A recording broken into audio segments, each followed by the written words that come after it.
અરવલ્લી જિલ્લા પંચાયતના 2 ઉમેદવારોએ ઉમેદવારી પત્ર ભર્યા। મેઘરજ અને બાઠીવાડા બેઠકના મહિલા ઉમેદવારો માટે ભારતીય જનતા પાર્ટીના અગ્રણીઓની હાજરીમાં મેઘરજ મામલતદાર કચેરીમાં પોતાના ઉમેદવારી પત્રો ભર્યા।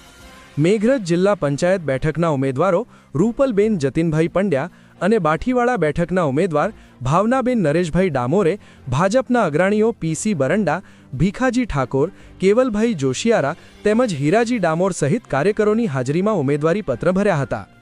ભાજપ ગઢ સમાન બંને બેઠકો આ વખતે પણ ભાજપના ઉમેદવાર જીતશે તેવી પૂરતી શ્રદ્ધા દર્શાવી। ભાજપના અગ્રણીઓ તેમજ ઉમેદવારોએ પ્રચારની શરૂઆત કરી હતી। Reporter Jayantibhai odd, Meghraj.